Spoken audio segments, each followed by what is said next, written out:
அது மலை பிரதேசத்துக்கு நடுவுல இருக்கிற ஒரு அழகான குளிர்ச்சியான ஊரு. அந்த ஊஜனங்களுக்கே அந்த ஊரை சுத்தி இருக்கிற காடுதான் வாழ்க்கையாவே இருந்துச்சு. அந்த வருஷம் குளிர்காலத்துல பொழிஞ்ச பனி கடந்த 40 வருஷமா யாரும் பார்க்காத பனி. அடுப்புல இருக்கிற நெருப்பால கூட அந்த குளிர தடுக்க முடியல. அந்த ஊர்ல மாதவன் அப்படிங்கிற ஒரு ஏழை வாழ்ந்துகிட்டு இருந்தான். மாதவன் அந்த காட்டுல கிடைக்கிற மூலிகையை அரிச்சு மருந்து செஞ்சு வித்துக்கிட்டு இருந்தான். அவனுக்கு காத்தியாயினி அப்படிங்கிற ஒரு நல்ல குணம் இருக்கிற மனைவி இருந்தா. அவங்க ஏழையா இருந்தாலும் மத்தவங்க மேல பாசம் அன்பு வைக்கிறதுல அவங்கள மாதிரி பணக்காரங்க இல்ல. பக்கத்துலதான் அறிவு அப்படிங்கிற ஒரு பணக்காரன் இருந்தான். அவனுக்கு பணத்தாசை ரொம்ப அதிகம். அந்த குளிர்லயும் எல்லாரும் கஷ்டப்படும் போது கூட அவன்கிட்ட இருக்கிற விறகு கட்டையில இருந்து ஒரு கட்டை கூட யாருக்குமே தானம் பண்ணல. அன்னைக்கு அந்த ஊர்ல ரொம்பவும் குளிர் கடுமையா இருந்துச்சு. அப்போ மாதவனும் காத்தியாயினியும் ஒரு போர்வையை போத்திக்கிட்டு சின்னதா நெருப்பு மூட்டிக்கிட்டு குளிர் காஞ்சிக்கிட்டு இருந்தாங்க. சரியா அந்த நேரத்துலதான் அவங்க வீட்டு கதவை யாரோ ஓங்கி தட்டிக்கிட்டு இருந்தாங்க. மாதவ போய் கதவை திறந்து பார்த்தான். வெளியில மெலிஞ்சு போயிருந்த ஒரு வயசானவர் தோல்ல துண்டு போட்டுக்கிட்டு அந்த பனியில குளிர்ல நடுங்கிக்கிட்டு இருந்தாரு. அப்ப அந்த வயசானவர் ரொம்ப கவலையா, ஐயா, தயவு செஞ்சு உங்க வீட்ல எனக்கு தங்க கொஞ்சம் இடம் கொடுங்களேன். நான் வர வழியில வழி மாறி தெரியாம இந்த பக்கம் வந்துட்டேன். என்னால வெளியே குளிர தாங்க முடியல. ஐயோ ஐயா, முதல்ல உள்ள வாங்க. இந்த குளிர் சாதாரண குளிர் இல்ல, தாங்க முடியாது. மாதவா அந்த வயசானவரை கூட்டிக்கிட்டு வீட்டுக்குள்ள வந்தான். அட, யாருங்க? யார் இவரு? இந்த நடுராத்திரியில இப்படி குளிர்ல நடுங்கிக்கிட்டு எங்க இருந்து வந்தீங்க? ஆமா, வர வழியில நான் வழி மாறி வந்துட்டேன். அதான் என் பொருள் எல்லாம் ஒரு இடத்துல வச்சுட்டு என் உயிரை கையில பிடிச்சிக்கிட்டு இங்க வந்திருக்கேன். என்னால குளிர தாங்க முடியலம்மா. அதனால இன்னைக்கு ஒரு நாளைக்கு தங்க இடம் கொடுத்தீங்க அப்படின்னா உங்களுக்கு புண்ணியமா போகும். ஏங்க, நம்ம வீட்டுல சாப்பிடுறதுக்கு நம்ம 2 பேருக்கு மட்டும்தான் சாப்பாடு இருக்கு. இப்போ இந்த நெருப்பு கொஞ்ச நேரத்துல அணைஞ்சு போயிடும். இந்த நேரத்துல இவரை நம்ம வீட்டுல தங்க வச்சா அப்புறம் நாம குளிருக்கு என்ன பண்றது? அப்ப மாதவ கொஞ்சம் யோசிச்சு கண்ணால சைகையை செஞ்சு, நீ எதுக்காக இப்படியெல்லாம் யோசிக்கிற காத்தியாயினி? இந்த குளிர்ல அந்த வயசானவரோட உயிர் போனா அந்த பாவம் நமக்கு தான் வரும். சாப்பாடு கொஞ்சமா இருந்தாலும் அதை எல்லாருக்கும் பகிர்ந்து கொடுக்கறது தான் நல்ல குணம். ஐயா, நீங்க போய் அந்த நெருப்புக்கு பக்கத்துல உக்காந்துக்கோங்க. நாங்க உங்களுக்கு சாப்பாடு கொண்டு வரோம். அந்த பெரியவர் கையெடுத்து கும்பிட்டு, நீங்க செய்யற உதவிக்கு ரொம்ப நன்றிப்பா. உங்கள மாதிரி நல்லவங்க இருக்கிறதால தான் இன்னும் இந்த உலகத்துல மழை பெய்யுது. காத்தியாயினி விருப்பமே இல்லாம தான் சமையல் செய்ய ஆரம்பிச்சா. அன்னைக்கு அவங்க 2 பேரும் சாப்பிடுற சாப்பாட்ட வந்தவருக்கு கொடுத்தா. அவங்க 2 பேருக்கும் சாப்பிட வேற எதுவுமே இல்ல. அப்ப மாதவன் அந்த வயசானவர்கிட்ட, ஐயா, நீங்க இந்த நெருப்புக்கிட்டேயே உக்காந்துக்கிட்டு இருங்க. உங்களை குளிர்ல இருந்து காத்துக்க நாங்க உங்களுக்கு இன்னொரு போர்வைய கொண்டு வந்து கொடுக்கறோம். ஏங்க, இன்னொரு போர்வை எங்க இருக்கு? அப்ப மாதவன் வீட்ல இருக்கிற ஒரு பழைய போர்வைய காட்டி, அதான் நம்ம கிட்ட ஒரு போர்வை இருக்குல்ல காத்தியாயினி, அதை நாம பாதியா கிழிச்சுக்கலாம். பாதி பாதியாவா? உங்களுக்கு அறிவு இருக்கா? அந்த ஒரு போர்வையை போத்திக்கிட்டாலே நம்மளால குளிர்ல இருந்து தப்பிக்க முடியாது. இதுல பாதி பாதினா அந்த குளிர நம்ம செத்து தான் போகணும். கோவப்படாத, நமக்கு குளிரால எதுவும் ஆகாது. ஆனா இவரு குளிர் தாங்க முடியாம கஷ்டப்பட்டா அந்த பாவம் நமக்கு தான் வரும். அந்த போர்வைய பாதியா கிழிச்சிடு. பாதி அவருக்கு கொடுத்துட்டு மிச்ச பாதிய நாம வச்சுக்கலாம். சரி, என் பேச்சு எப்படி நீங்க கேட்க போறதில்ல. அப்படி போர்வைய 2ஆ கிழிச்சு வந்தவருக்கு ஒரு போர்வையை கொடுத்தா. அப்ப அந்த வயசானவர் கண்ணுல கண்ணீரோட, நீங்க எனக்காக உங்ககிட்ட இருந்த ஒரு போர்வையில பாதிய கிழிச்சு கொடுத்துருக்கீங்க. உங்க குடும்பம் எப்பவும் சந்தோஷமா இருக்கணும். மாதவனும் காத்தியாயினியும் இருக்கிற ஒரு போர்வையை கூட கிழிச்சு வயசானவருக்கு கொடுத்ததுனால இப்ப அவங்களால குளிர் தாங்க முடியல. நெருப்பும் கிட்டத்தட்ட அணையிற நிலைமை வந்துருச்சு. அப்போ அவனுக்கு ஒரு யோசனை வந்துச்சு. காத்தியாயினி, கொஞ்சம் இரு. பக்கத்துல ரங்கையா இருக்கான்ல, அவங்கிட்ட நிறைய விறகுங்க இருக்கும். நான் போய் கொஞ்சம் விறகு அவங்கிட்ட கேட்டு வாங்கிட்டு வரேன். வேண்டாம், அவர் கொடுக்க மாட்டாரு. அவரை பார்த்தாலே தெரியல அவர் எப்படிப்பட்ட மனுஷன்னு. அதுவும் இல்லாம வாய்க்கு வந்தபடி ஏதாவது பேசிடுவாரு. அதனால என்ன முயற்சி பண்ணி பார்க்கறேன். கஷ்டத்துல இருக்கேன்னு கேட்கும்போது அவன் உதவி செய்ய மாட்டானா என்ன? நீ இந்த பெரியவரை பத்திரமா பார்த்துக்கோ. நான் இப்பவே வந்துடுறேன். மாதவன் குளிர்ல நடுங்கிக்கிட்டே பக்கத்து வீட்டுல இருக்கிற ரங்கையாவோட வீட்டுக்கு போனான். ரங்கையா போர்வைய போத்துக்கிட்டு நெருப்புக்கு முன்னாடி உட்காந்து குளிர் காஞ்சிக்கிட்டு இருந்தான். அண்ணே, ரங்கையா அண்ணே, வணக்கண்ணே. ஓஹோ, நீயா மாதவா? என்னாச்சு? இந்த குளிர்ல வீட்டுக்குள்ள உக்காராம என் வீட்டுக்கு எதுக்கு வந்திருக்க? அண்ணே, என்ன தப்பா எடுத்துக்காதீங்க அண்ணே. எதிர்பாராத விதமா என் வீட்டுக்கு ஒரு பெரியவர் வந்திருக்காரு. ஆனா என் வீட்டுல விறகெல்லாம் தீந்து போயிடுச்சு. அதான் உங்ககிட்ட நிறைய விறகு இருக்குமே, கொஞ்சம் விறக எனக்கு கொடுத்தீங்கன்னா நான் வீட்டுக்குள்ள தீய மூட்டி குளிர் காஞ்சிப்பேன். வந்தவரும் அவரும் கொஞ்சம் குளிர் காஞ்சிப்பாருல்ல. என்னது, உன் வீட்டுக்கு வந்திருக்காங்களா? நீ என்ன அவ்வளோ பெரிய பணக்காரனா என்ன? வீட்டுக்கு விருந்தாளிங்க வந்தாங்கன்னா அவங்கள நல்லபடியா பார்த்து அனுப்புற தகுதி உனக்கு இருக்கா? இங்க இருக்கிற ஒவ்வொரு விறகும் நான் கஷ்டப்பட்டு எனக்காக சேர்த்தது. நான் கேட்கறது ஒரே ஒரு விறகு தானே. அது 1 மணி நேரம் எரிஞ்சா போதும். அந்த கதகதப்புல அவர் படுத்து தூங்கிடுவாரு. அவர் வந்திருக்கிறது உன் வீட்டுக்கு. நான் எதுக்காக உதவி பண்ணணும்? அவர் வழி தவறி உன் வீட்டுக்கு வந்ததுக்கு பதிலா எங்கேயாவது போய் சாக வேண்டியது தானே. வேணும்னா ஒன்று பண்ணு, 10 காசு எனக்கு கொடு. அப்போ வேணும்னா ஒரு விறகு கொடுக்கறேன். என்கிட்ட அந்த 10 காசு இல்லைன்னு. நான் நாளைக்கு காட்டுக்கு போய் விறகு வெட்டி கொண்டு வந்து கொடுக்கறேன். இன்னைக்கு ஒரு நாளைக்கு ஒரு விறகு கொடுன்னு. இங்க பாரு, நீ வேணும்னா பணத்தை பற்றி யோசிக்காம இருக்கலாம். ஆனா நான் எல்லாத்தையும் பணத்தை வச்சு தான் பார்ப்பேன். இந்த தர்மம் எல்லாம் எனக்கு பண்ண தெரியாது. ஒழுங்கா இங்கிருந்து போ, இல்ல இந்த நெருப்பள்ளி உன் மேல கொட்டிடுவேன். மாதவன் வேற வழி இல்லாம அவமானத்தோட வீட்டுக்கு திரும்பி வந்தான். அவன் இன்னும் குளிர்ல நடுங்கிக்கிட்டு தான் இருந்தான். மாதவா நடந்தது என்ன அப்படின்னு காத்தியாயினி கிட்ட சொன்னப்போ அவனும் அதை கேட்டு வருத்தப்பட்டான். வயசானவர் பக்கத்துல இருந்து அது எல்லாத்தையும் கேட்டுக்கிட்டு இருந்தாரு. அப்ப காத்தியாயினி புருஷன் கிட்ட, நான் தான் அப்பவே சொன்னல அந்த மனுஷன் உதவி செய்ய மாட்டான் அப்படின்னு. இப்ப என்ன பண்றது? நெருப்பும் அணைற நிலைமைக்கு வந்துருச்சு. போத்திக்க சரியான போர்வையும் இல்லையேங்க.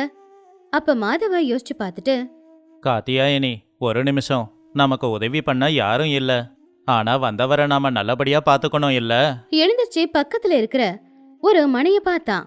ஏங்க, எதுக்கு அந்த மனைய பாக்குறீங்க? அந்த மனை நம்ம வீட்ல ரொம்ப நாளா இருக்கு. அது எங்க அப்பா கொடுத்தது. இப்போதைக்கு அதை உடைச்சி நெருப்புல போட்டாலாவது நாம கொஞ்ச நேரம் குளிர் காயலாம். ஐயோ, எரிக்க போறீங்களா? அதை வித்தாலாவது கொஞ்சம் பணம் கிடைக்கும். அதை எரிக்கிறேன்னு சொல்றீங்களே, அது நம்ம சொத்து இல்லையா? காத்தியாயினி, அந்த மனையை வித்தா கொஞ்சம் பணம் கிடைக்கலாம். ஆனா இப்ப பணத்தை வச்சு எதுவும் செய்ய முடியாது. குளிர தாங்க முடியல. வந்தவரு குளிர் தாங்க முடியாம இருக்கக்கூடாதுல்ல. அதனால அந்த மனையை எரிக்கலாம். மாதவா உடனே அந்த மனைய உடைச்சு அத நெருப்புல போட்டு நெருப்ப கொளுத்துனா. உடனே தீ பிடிச்சதுனால அங்க கதகதப்பா இருந்துச்சு. அவங்க 3 பேருமே நெருப்புக்கு பக்கத்துல உட்கார்ந்திருந்தாங்க. வயசான ஒரு கண்ணுல சந்தோஷம் தெரிஞ்சுது. மாதவனுடைய கண்ணுல ஒரு நிம்மதி தெரிஞ்சுது. ஏன் மாதவா, நான் யாருன்னே தெரியாது. ஆனா எனக்காக உன்கிட்ட இருக்கிற எல்லாத்தையும் கொடுக்கறியே. உனக்கு இதெல்லாம் கஷ்டமா இருக்காதா? இவ்ளோ கருணை, இவ்ளோ தர்ம குணம் எங்கிருந்து வந்துச்சு? உன்னை பார்த்தா பெருமையா இருக்கு. ஐயா, இந்த கருணை குணம் மட்டும்தான் என்கிட்ட இருக்கிற ஒரே ஒரு சொத்துங்க. அன்னைக்கு ராத்திரி முழுக்க அவங்க 3 பேருமே நெருப்புக்கு பக்கத்துல தான் உட்கார்ந்திருந்தாங்க. அவங்களுக்கு இப்ப குளிர் அதிகமா இருக்கல. மாதவனும் காத்தியாயினியும் வந்தவரை நல்லபடியா பாத்துக்கிட்டதுல சந்தோஷமா தான் இருந்தாங்க. அடுத்த நாள் காலையில அந்த வயசானவர் மாதவனையும் காத்தியாயினியும் எழுப்பாமையா அங்கிருந்து போயிட்டாரு. அவரு படுத்திருந்த படுக்கைக்கு மத்தியில ஒரு காகிதம், அதுக்கப்புறம் அது பக்கத்துல ஒரு சின்ன மரக்குச்சி மட்டும்தான் இருந்துச்சு. காத்தியாயினி எழுந்திருச்சு பார்த்து, ஐயோ, அந்த வயசானவர் எங்கங்க? ஒருவேளை போயிட்டாரோ?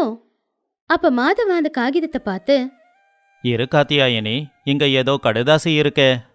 அன்புள்ள மாதவா, நீ செஞ்ச உதவிக்கு நான் நன்றி சொல்றேன். நான் வழி மாறி இங்க வந்தவன் இல்ல. இங்க சுத்தி இருக்கிற ஊர்லயே நான் தான் பெரிய பணக்காரன். ஜனங்க எப்படி இருக்காங்கன்னு பார்க்கணும்னு வந்தேன். உன் நல்ல குணத்தை பார்த்து நான் ரொம்ப சந்தோஷப்பட்டேன். உன்கிட்ட இருந்த எல்லாத்தையுமே எனக்காக நீ இழந்த. ஆனா உன் பக்கத்து வீட்டுல இருந்த அந்த தர்மையா எவ்வளவு கஞ்ச பிசுனாரி அப்படின்னும் நான் தெரிஞ்சுக்கிட்டேன். அவனுடைய குணமே நாளைக்கு அவனை அழிக்க போகுது. இதோ உங்களுக்காக ஒரு மரக்குச்சியை வச்சிட்டு வந்திருக்கேன். உன்னோட அன்புக்கும் பாசத்துக்கும் நான் உனக்கு கொடுக்கற பரிசு அது. இந்த குச்சியை நீ எதுக்காக பயன்படுத்தினாலும் அது உனக்கு 10 மடங்கு பலனை கொடுக்கும். நீங்க சந்தோஷமா வாழணும். காத்தியாயினி அந்த மரக்குச்சிய பார்த்து, என்னங்க இது? இந்த சின்ன மரக்குச்சியா? அவ்வளவு பெரிய பணக்காரரு இந்த ஒரு சின்ன குச்சியை கொடுத்துட்டு போயிருக்காரு. இதுக்கு அந்த மனைய நெருப்புல போடாம இருந்திருந்தாலாவது நமக்கு கொஞ்சம் பணம் வந்திருக்கும்ல. இல்ல காத்தியாயினி, இது நாம செஞ்ச உதவிக்கு அந்த பெரியவர் பரிசா கொடுத்தது. இத சுயநலம் இல்லாம பயன்படுத்தும் போது அதோட மகிமை நமக்கு தெரிய வரும். அன்னையில இருந்து மாதவன் அவர் கொடுத்துட்டு போன மரக்குச்சியை வச்சுதான் ஏதாவது ஆசாரி வேலை செய்யும் போது பலகையை இடிக்கிறதுக்கு பயன்படுத்துவான். மூலிகையை நசுக்கும் போது அந்த பலகையை பயன்படுத்துவான். ஆச்சரியம் என்ன அப்படின்னா, அந்த குச்சியில மூலிகையை நசுக்கும் போது அதுக்கு மருத்துவ குணம் பல மடங்கு அதிகமாச்சு. ஏதாவது பலகையை இடிச்சா அது நல்ல திருடமான பலகையா மாறுச்சு.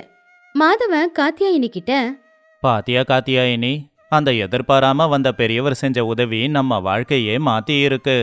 மாதவா அந்த சின்ன குச்சியை வச்சு வளர்ந்து ஊர்லயே பெரிய பணக்காரனா ஆனா. அவனுடைய கருணை தான் இன்னைக்கு அவனுக்கு பலனை கொடுத்துச்சு. இந்த விஷயம் ரங்கையாவுக்கு தெரிய வந்துச்சு. உடனே ரங்கையா மாதவன் கிட்ட வந்து, ஏண்டா மாதவா, அன்னைக்கு ராத்திரி வந்த அந்த பெரியவர் யாருன்னு எனக்கு தெரியாது. ஆனா உன்னோட கருணை தான் உன்னை பெரிய ஆளா மாத்தி இருக்கு. அன்னைக்கு நீ கேட்ட ஒரு விறக நான் கொடுத்திருந்தா நான் கூட 10 மடங்கு பெரிய பணக்காரன் ஆயிருப்பேன். என் வாழ்க்கைய அழிச்சிட்டியே.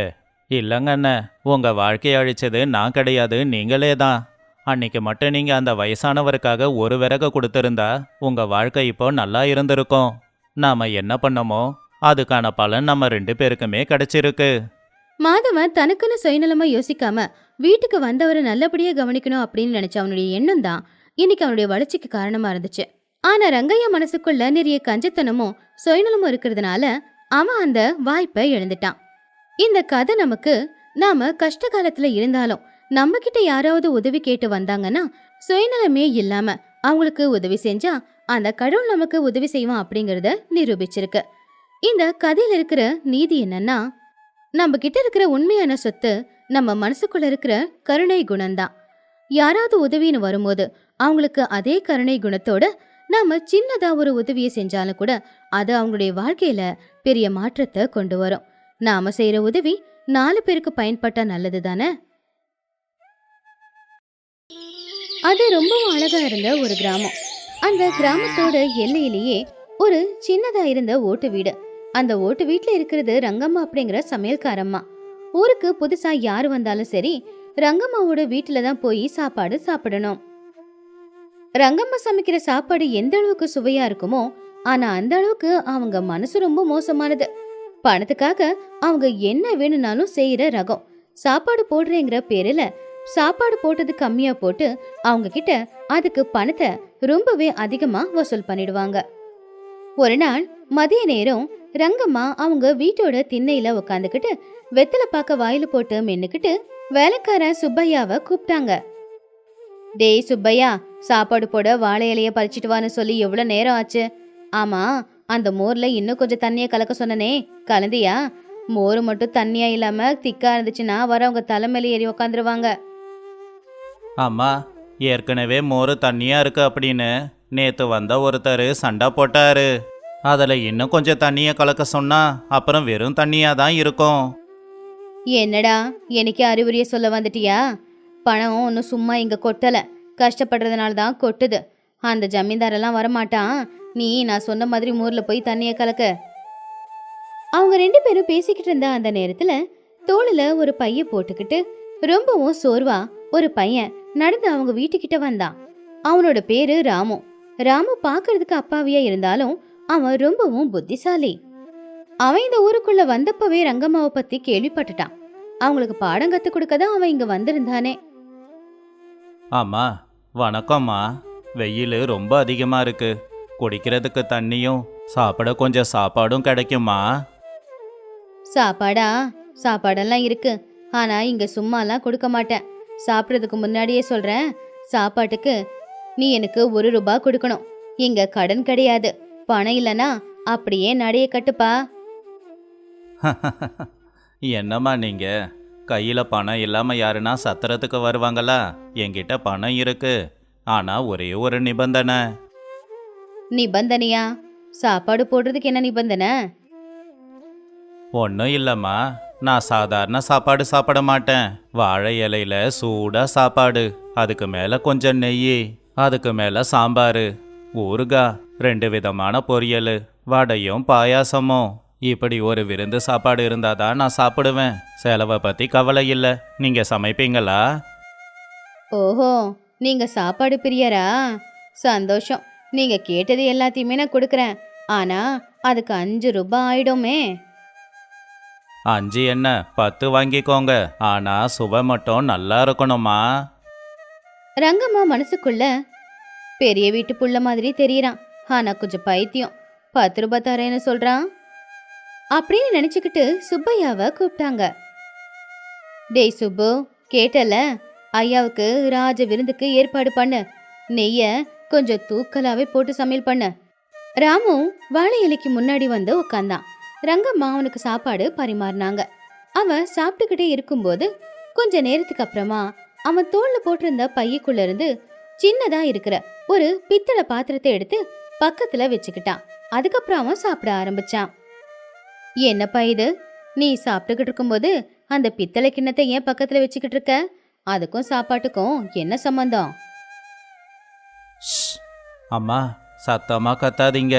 இது சாதாரண பாத்திரம் இல்ல, என் முப்பாட்டம் காலத்து அச்சய பாத்திரம். இந்த பாத்திரத்துக்கும் பசி எடுக்கும். நான் சாப்பிடும்போது அதுக்கும் கொஞ்சம் விருந்து சாப்பாடு கொடுத்தாதான் அந்த பாத்திரம் சந்தோஷப்படும். அச்சய பாத்திரமா? அப்படின்னா கதையில கேட்ட மாதிரி கேட்டது எல்லாத்தையுமே கொடுக்குமா? அப்படியே தான்னு சொல்ல முடியாது, ஆனா கிட்டத்தட்ட அப்படிதான். இதோட குணம் என்னன்னா, இதோட முதலாளி வயிறார சாப்பிடும்போது அதை பார்த்து சந்தோஷப்பட்டு ஒரு தங்க காசை கொடுக்கும். ஆனா ஒரே ஒரு நிபந்தனை என்னன்னா, சாப்பாடு அமிர்தம் மாதிரி இருக்கணும்.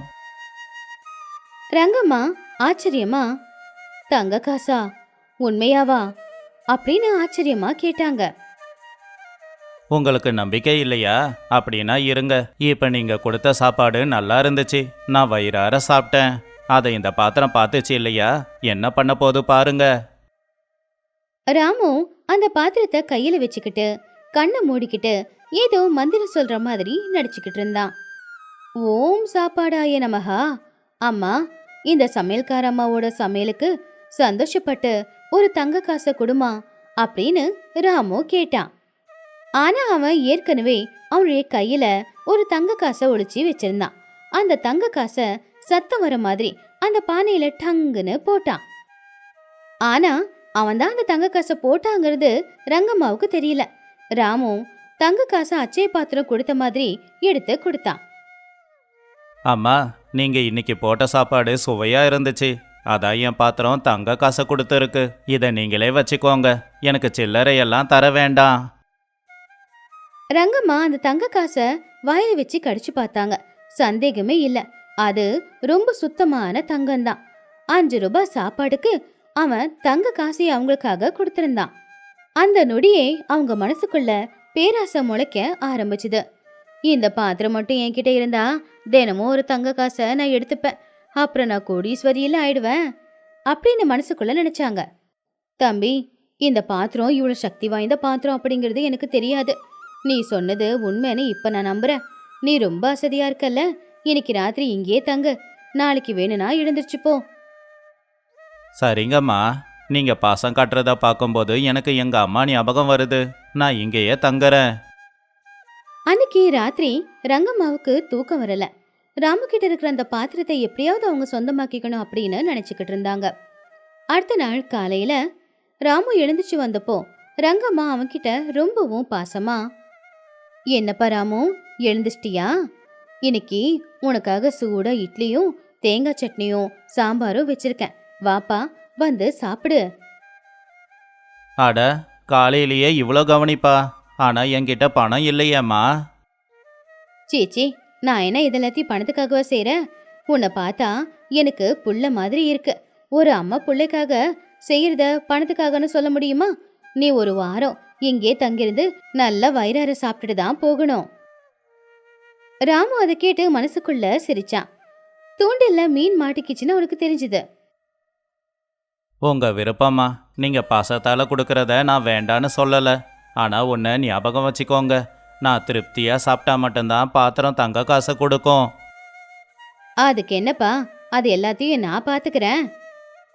அன்னையிலிருந்து ரங்கம்மாவோட வீடு ஒரு சத்திரமாவே மாறிடுச்சு. ராமுவுக்கு காலையில மதியம் ராத்திரின்னு 3 வேளையும் ராஜ விருந்த சமைச்சு போட்டுக்கிட்டு இருந்தாங்க ரங்கம்மா. ராமுவும் அதை சந்தோஷமா சாப்பிட்டுக்கிட்டு இருந்தான். ராத்திரி தூங்கும் போது அவனுக்கு சூடான பாலை குடிக்க கொடுத்துக்கிட்டு இருந்தாங்க. ரங்கம்மா அவங்க இதுவரைக்கும் எல்லாருக்கிட்டே இருந்து கொள்ளையடிச்சு சேர்த்து வச்ச பணத்துல ராமுவுக்காக பணத்தை நிறைய செலவு பண்ணிக்கிட்டு இருந்தாங்க. அதனால ஒரு நாள் சுப்பையா ரங்கம்மா கிட்ட போய், அம்மா, இவனுக்கு சாப்பாடு போடுறதுக்கு பதிலாக நம்ம 10 பேருக்கு சாப்பாடு போட்டிருந்தா காசாவது கிடைச்சிருக்கும். இவன் காசும் தர மாட்டேங்கிறான். என்னதாம்மா நினைக்கிறீங்க? வாய மூடுறா. உனக்கு என்ன தெரியும்? நான் போட்டுக்கிட்டு இருக்கிறது சாப்பாடு இல்ல, முதலீடு. அந்த பாத்திரத்தோட மகிமை உனக்கு தெரியாது. அது நமக்கு சொந்தமாச்சே. நாம எந்த ஊர்ல இருக்க மாட்டோம், பட்டணத்துல மாடி வீடு கட்டிக்கிட்டு இருப்போம். போ போ, நான் சொன்ன எல்லாத்தையுமே ஒழுங்கா செஞ்சு வைப்போ. இப்படியே 4 நாளும் போச்சு. ராமு 3 வேளையும் விருந்து சாப்பாடு சாப்பிட்டு திண்ணையில உக்காந்து கதை பேசிக்கிட்டு இருந்தான். தினமும் அந்த பாத்திரத்தை எடுக்கிறது, மந்திரம் சொல்ற மாதிரி ஏதோ நடிக்கிறது. அப்ப ரங்கம்மா அத ஆசையா பாக்குறது. ஆனா ராமு ரொம்ப புத்திசாலித்தனமா, இன்னைக்கு பாத்திரம் அமைதியா இருக்குமா, நாளைக்கு தங்க காசை கொடுக்கும் அப்படின்னு ஏமாத்திக்கிட்டு இருந்தான். ரங்கம்மாவுக்கு ஆர்வம் அதிகமாயிக்கிட்டே இருந்துச்சு. இன்னைக்கு கொடுக்கலனாலும் நாளைக்கு தங்க காசை கொடுக்கும் அப்படின்னு நினைச்சுக்கிட்டே இருந்தாங்க. இப்படி இருக்கும்போது 5வது நாள் ரங்கம்மாவால தாங்கிக்கவே முடியல. தம்பி ராமு, சாப்பாடு நல்லா இருக்காப்பா? அருமாம்மா, அமிர்தம் மாதிரி இருந்துச்சு. தம்பி, நான் ஒன்னு கேப்பேன், நீ முடியாதுன்னு சொல்லக்கூடாது. சொல்லுங்கம்மா, இத்தனை நாளா நீங்க என்ன நல்லா பார்த்துக்கிட்டீங்களே. உன்கிட்ட இருக்கே இந்த அச்சய பாத்திரம், இத எனக்கு கொடுத்துடக்கூடாதா? உனக்கு வயசு இருக்கு, நீ கஷ்டப்பட்டு உழைச்சி சம்பாதிக்க முடியும். ஆனா வயசானவ, அதனாலதான் இந்த பாத்திரத்தை கேக்குறேன். ஐயோ, அது முடியாதுமா. இது எங்க தாத்தா காலத்து சொத்து. இதை நான் வித்துட்டேன் அப்படின்னா என் தாத்தா எனக்கு சாபம் கொடுப்பாரு. இது என் உயிருக்கு சமமா? அப்படி சொல்லாதப்பா. இந்த பாத்திரத்துக்காக நான் இத்தனை நாளா கஷ்டப்பட்டு சேர்த்து வச்ச பணத்தை வேணும்னாலும் கொடுக்கறேன். என்கிட்ட ஒரு 500 ரூபாய் இருக்கு, அதை கொடுக்கவா? அந்த காலத்துல 500 ரூபாய் அப்படிங்கிறது அவ்வளோ சாதாரணமான விஷயம் இல்ல. ஆனா ராமு இன்னும் அதிகமா கேட்டான். 500 ரூபாயா? இதெல்லாம் இதுக்கு ஒரு விலையாமா? இது தினமும் ஒரு தங்க காசை கொடுக்கும். அப்படின்னா மாசத்துக்கு 30, அப்ப வருஷத்துக்கு அதை கணக்கே போட முடியாது. சரி, அப்ப 1000 ரூபாய் கொடுக்கறேன். அதுவும் என்கிட்ட இருக்கிற தங்க நகையை அடகு வச்சுதான் கொண்டு வந்து கொடுக்கணும். 1000 ரூபாய்க்கு பாத்திரத்தை கொடுக்கறியா?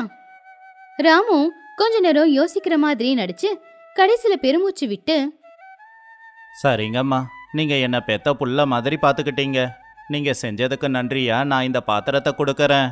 அப்பதான் நீங்க செஞ்ச உதவிக்கு மதிப்பாகவும் இருக்கும். ஆனா ஒரே ஒரு விஷயம், இது வேலை செய்யணும்னா இதோட முதலாளி சுத்தமான மனசோட தன்னை நம்பி வரவங்களுக்கு வயிறார சாப்பாடு போட்டாங்கன்னா அப்புறம்தான் இந்த பாத்திரம் வேலை செய்யும். நிச்சயமாப்பா, நாளையில இருந்து இந்த சத்திரத்துல எல்லாருக்கும் இலவச சாப்பாடே போடுறேன். ஆனா மனசுக்குள்ள மட்டும், பாத்திரம் கிடைச்ச இந்த சத்திரத்தை ஏன் நடத்துவானே அப்படின்னு நினைச்சாங்க. ரங்கம்மா உடனே அவங்க அறைக்குள்ள போய் அவங்க அறையில வச்சிருந்த பெட்டியை திறந்து இத்தனை நாள் எல்லாரையுமே ஏமாத்தி அவங்க சேர்த்து வச்சிருந்த 1000 ரூபாயை கொண்டு வந்து ராமு கிட்ட கொடுத்துட்டாங்க. ராமு அந்த 1000 ரூபாயை எடுத்து அவனுடைய பையக்குள்ள வச்சுக்கிட்டு அந்த பையில பட்டு துணியால சுத்தி வச்சிருந்த அந்த பித்தளை பாத்திரத்தை ரங்கம்மாக்கு கொடுத்தான். அம்மா, அப்படின்னா நான் கிளம்புறேன். பொழுது போகுதில்ல. அடுத்த ஊர்ல என் சொந்தக்காரங்க இருக்காங்க, நான் அங்க போகணும். சரிப்பா, போயிட்டு வா, பார்த்து பத்திரமா போ.